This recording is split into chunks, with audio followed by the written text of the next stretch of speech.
오늘은 사도행전 20장 바울의 고별 설교 두 번째 시간을 갖고자 합니다. 바울이 끔찍이 사랑했던 에베소 장로님들을 밀레도에서 만나 성경에서 가장 서정적이고 가장 아름다운 동역의 명장면 사도행전 20장입니다. 그의 고별 설교는 과거, 현재, 미래의 구조로 이해할 수 있다라고 말씀드렸죠. 지난번 설교는 과거의 회고였습니다. 그는 장로님들께 나의 겸손과 눈물과 인내를 기억해 주시라 말씀드립니다. 그가 이룬 업적과 성과를 기억해 달라 말하지 아니하고 성도를 향한 그의 태도와 자세, 그 마음의 중심을 기억해 주십시오 라고 이야기했던 사도 바울. 이제 오늘의 본문에서 그는 그가 처한 현재의 상황을 말씀드립니다. 그의 현재의 상황은 한마디로 나는 이제 성령에 매여 있습니다 라는 고백이었습니다. 20장 22절을 한번 다 같이 한번 읽겠습니다. 시작. 보라, 이제 나는 성령에 매여 예루살렘으로 가는데 거기서 무슨 일을 당할지는 알지 못하노라. 나는 이제 성령에 매였다. 여기서 매이다라는 헬라어 단어는 포승줄로 꽁꽁 묶이다라는 원어적 뜻이 있습니다. 성령께서 나를 꽁꽁 싸매어서 예루살렘으로 급히 몰아가고 계신 중입니다 라고 고백합니다. 성도 여러분, 여러분의 오늘은 무엇에 매여 계십니까? 어떤 분들은 여전히 과거에 매여 있기도 하고 과거에 받은 상처에 매여 있기도 합니다. 우리는 두려움에 매이고 물질에 매이고 세상 염려에 매이고 또 욕망에 매여 살기도 합니다. 모든 것에서 자유했던 사도 바울은 현재 딱 한 가지에 매여 있다라고 이야기했는데 그의 고백은 나는 오직 성령에 매여 있습니다. 이러한 고백이 저와 여러분의 고백이 될 수 있게 되기를 바랍니다. 성령에 매여 있다라는 것은 무슨 뜻일까요? 성령에 매여 있다라는 뜻은 곧 사명에 매여 있다라는 뜻이었습니다. 여러분, 우리가 사도행전을 읽을 때마다 도대체 우리 삶에는 왜 이런 기적이 없는가? 성령님께서는 왜 이런 기적을 일으키지 않는가? 이런 생각이 들 때도 있죠. 여러분, 성령께서는 우리의 삶에 기적을 주시는 분이 아니라 사명을 주시는 분입니다. 사명. 성령께서는 우리 안에 역사하시며 계속 우리에게 컨펌해 주시는 분, 확인해 주시는 분, 여러 사건, 사고, 만남, 배움, 여러 채널들을 동원하여서 너가 걷는 이 길이 맞아. 그래, 이 길로 가야 해. 안 듣기가 어려울 정도의 100만 가지 다른 채널로 우리 가운데 쉼없이 길을 확인해 주시는 분, 그분이 바로 성령님이십니다. 사도 바울은 바로 이 사명을 발견한 사람이었습니다. 사명을 발견한 사람은 주저주저하지 않습니다. 그 사명을 위하여 살고 또 사명을 위하여 죽는 길을 걷습니다. 사명을 확인한 날이 그 인생의 제2의 생일이 되는 것입니다.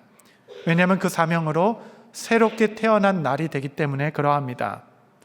사명이라는 것은 특별한 것이 아닙니다. 내 생명을 바칠지라도 이루고 싶은 일을 만나는 것, 내 생명보다 더 귀중한 가치를 발견하는 것, 여러분, 그 가치가 곧 사명이 되는 겁니다. 바울이 발견한 높은 이상, 생명보다 그 귀한 가치는 무엇이었는가? 24절 말씀 한번 다 같이 읽도록 하겠습니다. 시작. 내가 달려갈 길과 주 예수께 받은 사명, 곧 하나님의 은혜의 복음을 증언하는 일을 마치려 하면은 나의 생명조차 조금도 귀한 것으로 여기지 아니하노라. 그가 발견한 생명가치, 그것은 곧 은혜의 복음, 이 은혜의 복음을 증언하는 일을 위해서는 이 일이 내 생명보다 귀합니다. 고백한 사도 바울. 이 복음 앞에서 나는 사명이 없습니다 라고 말할 수 있는 크리스찬이 누가 있겠습니까? 나는 사명을 받지 못했어요 라고 말할 수 있는 자가 누가 있겠어요? 사명을 받지 못한 것이 아니라 아직 복음을 알지 못한 것 뿐입니다. 바울은 좀 더 구체적으로 그가 이방인을 위한 사도로 부름받았다는 것을 알게 되었습니다. 그것은 어떤 특별한 영감으로 알게 된 것이 아니에요. 그가 이방인을 위한 사도로 부름받았다는 것을 알게 된 사건은 거절을 통해서였습니다. 실패를 통해서였어요. 사실 사도 바울은 유대인의 회당에 큰 관심이 있었습니다. 가는 곳곳마다 회당에서 말씀을 전했는데 세상에 그렇게 가는 곳곳마다 열매가 풍성했던 바울이 회당만 가면 아무 열매가 없는 겁니다. 모든 길이 닫히고 계속 핍박만 받게 되는 것이에요. 그 거절 가운데 그는 하나님의 인도하심, 성령께서 이끄심의 길을 컨펌 받게 된 것입니다. 그가 가야 할 길은 이방인을 향한 길이었구나. 여러분, 실패 앞에서 너무 완고하지 마십시오. 하나님께서 한쪽 문을 닫으셨을 때는 반드시 다른 쪽 문을 활짝 열어 우리를 인도하고 계신 분이신 줄을 믿으시기 바랍니다. 바울은 이방인을 향한 이 사명을 깨닫고 근 10년 동안 16,000km에 이르기까지 그는 걷고 또 뛰었습니다. 그의 삶은 멈춤이 없었습니다. 사명은 그의 삶의 엔진이었고 추진력이었습니다. 그에게는 이 소명을 이루기 위한 결심이 있었습니다. 결심, 나의 달려갈 길, 곧 주께 받은 사명을 위한 사도의 굳은 결심. 여러분, 무슨 일에나 결심을 해야 할 때가 있습니다. 결심을 하지 않으면 아무 일도 일어나지 않는 것입니다. 늘 고민만 하는 삶이 있습니다. 그런 분들은 3년 전에 하던 고민들을 오늘날까지 하고 있는 것입니다. 문제가 복잡다다한 이유는 굳은 결심이 서지 않았기 때문입니다. 결정하면 쉬워지는 것입니다. 결정하면 단순해지고 문제가 단순해지면 집중력이 생기기 시작합니다. 사도 바울은 이 복음을 위하여, 이 사명을 위하여 3가지 결심을 하나님 앞에 올려드리게 됩니다. 사명을 향한 그의 첫 번째 결심, 나는 이 길을 홀로 걷겠다. 나는 이 길을 홀로 걷겠다. 이 고별 설교가 있기 전에 지지난주 말씀 기억하시죠? 지도를 하나 보여드렸었는데 바울이 드로아에서 아소까지 내려갈 때에 드로아에서 일행들은 먼저 배 타고 보내고 그는 홀로 남아 아소까지 혼자 걸어갔습니다. 약 40마일 길, 부지런히 걸어도 이틀은 좋게 걸릴 길이었을 것입니다. 그는 사실 지금 시간적 여유가 없었어요. 그는 촉박함 가운데 있었습니다. 그래서 에베소 교회 한번 방문할 시간이 없어서 밀레도 항구로 장로님들을 불러서 그 항구에서 조우한 시간적 촉박감에 쫓기던 자였습니다. 뿐만 아니라 여러 여행으로 이미 그는 기력이 다 쇠하였고 그는 인생의 노년기를 걷고 있었습니다. 쇠약한 몸을 이끌고 바쁜 시간 중에 배를 타고 편하게 또 빨리 갈 수 있는 길을 뒤로하고 일행들을 먼저 뱃길로 보낸 후에 그는 적어도 이틀이나 더 되는 그 광야길을 나는 홀로 걷겠다 결정한 사도. 여러분, 사명을 위한 영혼의 힘은 이 하나님과 독대하는 홀로 걷는 시간에서 주어집니다. 이 시간은 마음에 흔들리지 아니하는 닻을 깊게 내리는 시간, 견고히 뿌리 내리는 시간. 여러분, 이 시간 없이 어떻게 환난과 결박이 기다리고 있다라는 예루살렘으로 흔들림 없이 사명의 길로 걸을 수 있겠습니까? 길을 걷는 길목마다 에베소 장로님들은 그 목을 꺼다 안고 가지 마십시오라고 정에 호소하기 시작합니다. 저 두로 지방에 가니 어떤 경건한 자가 와서 성령의 감동을 받았습니다. 예루살렘으로 가지 마십시오. 하나님의 뜻입니다. 라고 영적으로 흔들기 시작합니다. 또한 예루살렘엔 결박과 환난이 기다리고 있죠. 사실 그가 육체적으로 감당해야 될 고난은 무시무시한 실제입니다. 심적으로나 영적으로나 육적으로나 세상은 계속 사명자를 흔드는 것이에요. 여러분, 무슨 힘으로 그 사명의 길을 끝까지 걸어갈 수 있겠습니까? 예수님의 마지막 순종은 홀로 걸어가는 길이셨습니다. 굳은 결심으로 홀로 감당해내야 하는 사명, 내 사명의 길에도 누구도 이해할 수 없고 누구도 대신 가줄 수 없는 홀로 걷는 길이 존재합니다.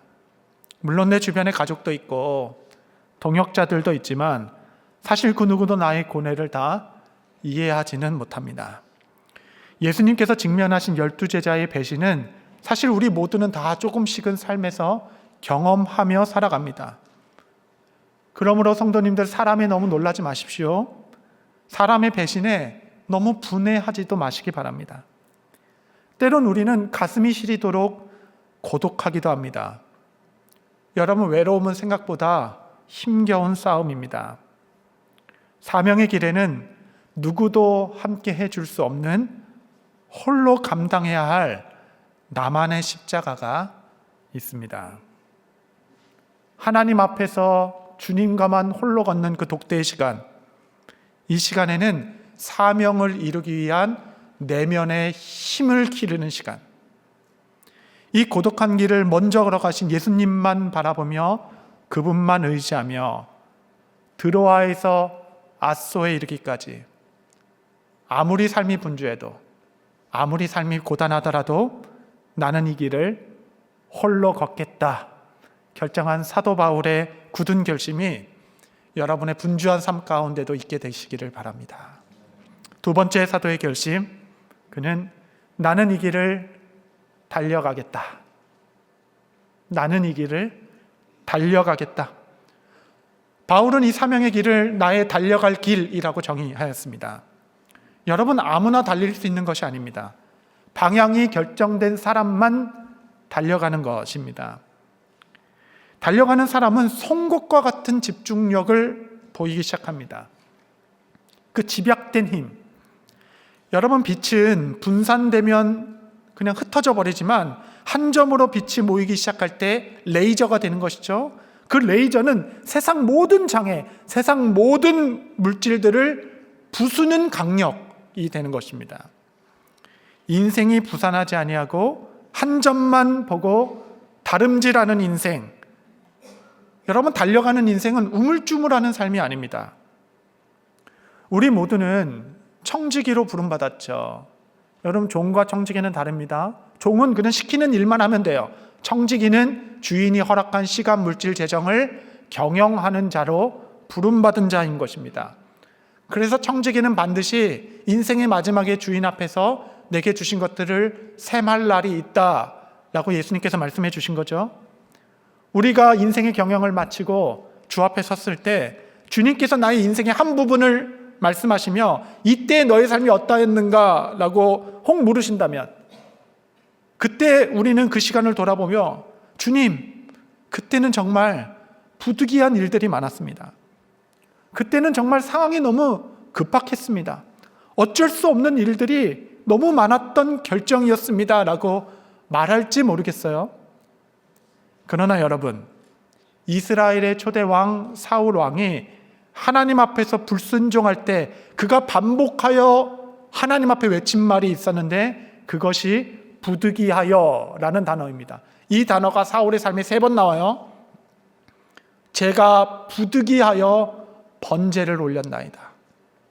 제가 부득이하여 전리품 동물들을 조금 숨겼습니다. 제가 부득이하여 신접한 여인을 찾아갔습니다. 여러분, 사울의 인생은 부득이하여를 3번 외치고 끝난 인생이었습니다. 여러분, 쉬운 상황은 한 번도 없었습니다. 부득이한 상황은 항상 사명의 길 앞에 놓여 있기 마련입니다. 여러분, 우리가 다음에 하는데 여러분, 그 다음은 무덤뿐입니다. 우리의 인생의 다음은 보장되어 있지 않습니다. 한국교회가 잃어버린 힘, 그 중에 하나가 바로 서원입니다.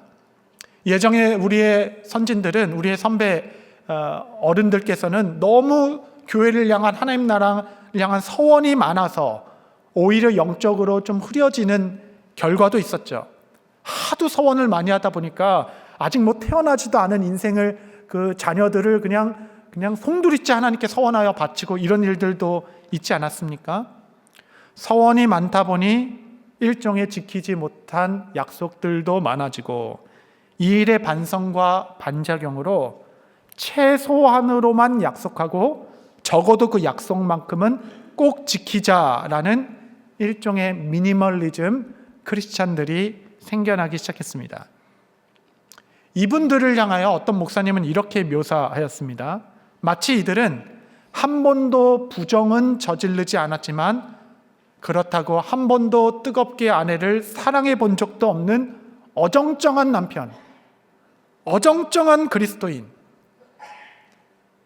나는 내 인생의 한순간이라도 힘을 모아서 달려본 적이 있는가?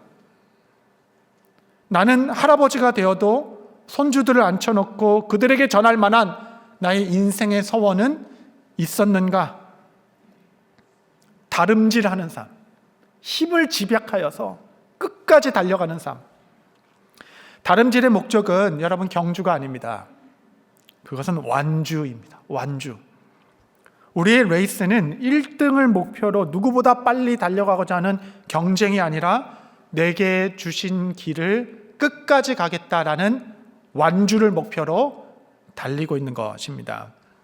어떤 책에서 말했죠. 토끼와 거북이의 그 경주 비유에서 토끼의 목표는 거북이보다 빨리 가는 1등하는 것이었습니다. 그러니까 막 달리다 보니까 차이가 너무 났죠. 그러다 보니 낮잠이라도 잘까 이렇게 된 것 아니겠습니까? 거북이의 목표는 처음부터 토끼를 이기는 것이 아니라 내 레이스를 완주하는 것에 목표가 있었습니다.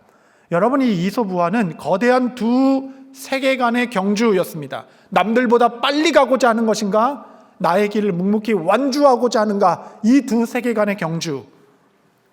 사명은 토끼의 걸음이 아니라 뚜벅뚜벅 거북이의 걸음으로 완주하여 이르는 것입니다.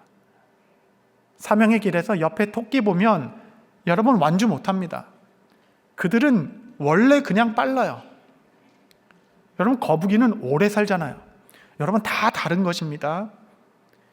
그 자리에 머물지 않고 포기하지 아니하고 이 길의 끝에서 나를 미소로 맞이해 주실 그 주님만 바라보고 나는 나의 달려갈 길을 완주하리라. 사도의 굳은 결심. 세 번째 사명 앞에서의 그의 결심은 나는 예루살렘으로 가겠다. 나는 예루살렘으로 가겠다. 여러분, 예루살렘에 그를 기다리고 있는 것은 환난과 결박인 것을 그는 알고 있었습니다. 그럼에도 그의 결심은 흔들리지 않았습니다. 사도 바울은 지금 밀레도 항구에 서 있습니다. 밀레도 항구는 위쪽으로는 에베소로 가는 길이 있고 남쪽으로는 예루살렘으로 가는 길에 길목에 있는 도시입니다. 에베소와 예루살렘의 사이길. 바울에게 에베소는 그가 가장 영향력을 끼칠 수 있는 곳이겠죠. 그가 가장 환영받는 곳, 여전히 할 일이 너무 많은 곳, 나의 가치를 가장 잘 인정해 주는 곳, 그가 보고 싶다는 말 한마디에 그 먼 길을 단숨에 달려오는 장로님들이 계신 곳, 동역하는 기쁨을 경험하게 된 곳, 서로의 마음을 읽어주고 나중에 나오지만 서로 목을 껴안고 엉엉 울면서 눈물로 파송해 줄 만한 곳, 떠나는 길에 아무리 바빠서라도 짬을 내서라도 잠깐이라도 얼굴도 보고 싶고 만나보고 싶었던 동역자들이 있는 곳, 환영과 사랑과 영접과 대접과 인정이 가득한 공동체 에베소. 반면에 그가 가고자 하는 예루살렘은 핍박과 죽음의 위협이 있는 땅이었습니다. 사도 바울을 유대인들만 싫어했던 것이 아니라 당시 크리스찬들도 꺼려했습니다. 괜히 바울이 와서 또 이 예루살렘에 칼바람이 부는 것이 아닌가. 환영받지 못하는 땅, 실패와 상처의 땅, 그를 기다리고 있는 것은 결박과 환난이었죠. 에베소에는 바울 얼굴 한번 보려고 사흘길을 밤낮 달려온 사람들이 있었습니다. 예루살렘은 바울을 잡으려고 사흘을 자지도 않고 추적하는 사람들이 있었던 곳입니다. 에베소는 바울을 뜨겁게 사랑했던 사람들로 가득 찼습니다. 예루살렘은 바울을 지독하게 미워했던 사람들로 가득한 곳이었습니다. 에베소는 나를 향하여 웃어주는 사람들이 많았습니다. 예루살렘은 나를 향해 화가 나 있는 사람들로 가득했습니다. 그 거점 도시 밀레도에서 여러분 어디로 가야 합니까? 둘 다 하나님의 일인데 사랑과 환대의 에베소 길입니까? 환난과 핍박의 예루살렘입니까? 누가복음 5장 9장 51절 말씀해 보시면 예수께서 승천하실 기약이 차감해 예루살렘을 향하여 올라가기로 굳게 결심하시고, 예수님께서 공생애 중에 굳게 결심했습니다. 사명의 길에는 결심이 필요합니다. 결심하지 않으면 아무 일도 일어나지 않는 것입니다. 도대체 예루살렘에 무엇이 기다리고 있길래 예수님께서는 그를 모아 임금으로 삼고자 하는 갈릴리 지방을 떠나 예루살렘으로 나는 꼭 가야 한다, 굳게 결심하게 되었을까요? 예루살렘에서 그를 기다리고 있었던 것은 환난과 결박의 십자가였습니다. 그 예수님께서 걸어가신 길 그대로 사도 바울의 굳은 결심 또한 나는 예루살렘으로 가겠다. 여러분, 인생은 결국 방향성 아니겠습니까? 같은 사역이라도 여러분의 길은 나를 사랑해주는 에베소를 향해 가고 있습니까? 아니면 내가 사랑해 주어야 할 예루살렘을 향해 걷고 계십니까? 사명 앞에선 사도의 굳은 결심. 그러나 여러분, 이 모든 길에서 대반전이 일어납니다. 반전이 없으면 기독교가 아닙니다. 우리는 무기력한 기독교가 아니죠. 사도 바울이 걷는 길은 홀로 걷는 길, 달려가야 할 길, 예루살렘으로 가는 길이라 이름 붙였지만 그것은 다 사실 위장된 이름이었고 하나님께서 명령하신 그 길의 실제 이름은 따로 있었습니다. 첫 번째 그 길의 이름은 홀로 걷는 길이 아니라 기적의 길이었습니다. 어떤 분이 제게 목사님은 자꾸 왜 풍성한이라고 말하지 않고 풍성한이라고 얘기하냐고 그러더라고요. 그래서 하나님의 공급은 풍성하지 않아요. 풍성합니다 라고 제가 말씀드렸습니다. 빌립보서 4장 19절 한번 같이 읽겠습니다. 시작. 나의 하나님이 그리스도 예수 안에서 영광 가운데 그 풍성한 대로 너의 모든 쓸 것을 채우시리라. 아멘. 그 영광이 풍성한 그 모양 그대로 너의 모든 쓸 것을 채우리라. 하나님께서 얼마나 부요한 분이신지. 사명의 길을 걷는 동안 여러분은 무한한 자원의 공급을 값없이 경험하게 될 것입니다. 내가 막 나의 자원을 끌어모으는 삶과 하늘에서 막 부어지는 삶의 차이는 여러분 하늘과 땅입니다. 그 영광이 풍성하신 것만큼 여러분의 삶에 넉넉히 채우시는 기적의 걸음들을 여러분 사명의 길 가운데 걷게 될 것입니다. 주께서 여러분의 걸음을 통하여 광야에도 길을 내실 것이고 사막에는 강을 내시며 빈들에서도 배불리 먹고도 남을 만큼의 하늘 만나를 신실하게 채워주실 것입니다. 사명을 이뤄가게 하는 힘은 이 아버지의 풍성하심입니다. 홀로 걷는 이 길의 길목마다 여러분들은 생명 동역자들을 만나게 될 것이고 하늘 위로를 받게 될 것이고 여러분의 걷는 길은 길이 되어 많은 사람들의 모범이 될 것입니다.